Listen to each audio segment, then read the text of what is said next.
Com respeito à reencarnação, posso dizer? Pode, Chico. Com respeito à reencarnação, nós, os espíritas, estamos diante de uma realidade inconteste para nós. Maiormente na vida mediúnica, temos assistido, nestes quase 45 anos de espiritismo evangélico à luz dos princípios kardecianos, a desencarnações e reencarnações.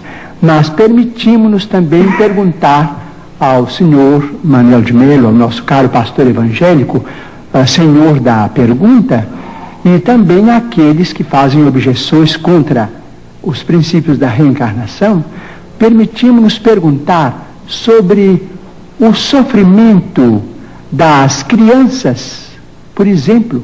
Não vamos nos referir aos adultos, porque seria alongar muito a resposta, mas vamos pensar nas crianças.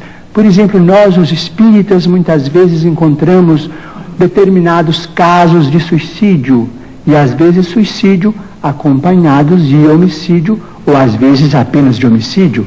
Mas vamos encontrar esses problemas do complexo de culpa levado para além desta vida, e depois esse complexo de culpa renascido com aquele que é responsável por ele através de sofrimentos que só podemos entender através da reencarnação. Por exemplo, muitas vezes temos encontrado, por exemplo, irmãos nossos suicidas que dispararam um tiro contra o coração e que voltam com a cardiopatia congênita ou com determinados fenômenos que a medicina classifica dentro da chamada tetralogia de Fallot.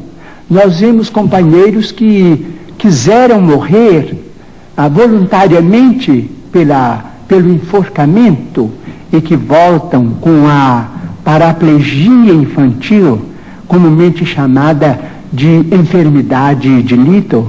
Nós vemos muitos daqueles que preferiram o veneno e que voltam com malformações congênitas, com problemas miopáticos, com o mixedema, aqueles que às vezes violentam o próprio ventre e que voltam também sofrendo as tendências e que às vezes acabam se desencarnando com o chamado infarto mesentérico.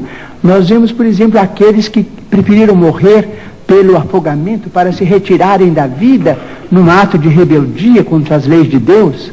Vemos, por exemplo, aqueles que preferiram o afogamento e que voltam com o chamado enfisema pulmonar. Aqueles que dispararam tiros no próprio crânio e que voltam com tantos fenômenos dolorosos, como, por exemplo, a idiotia, a acromegalia, quando o tiro, vamos dizer, quando o projétil alcança a hipófise, porque nós estamos em nosso corpo físico subordinado ao nosso corpo espiritual. Então, principalmente nos fenômenos, os fenômenos decorrentes do suicídio por tiro no crânio são muito dolorosos, porque vemos a surdez, a cegueira, a mudez congênitas, e vemos este sofrimento em crianças incompatíveis com a misericórdia de Deus, porque nós sabemos que Deus não quer a dor.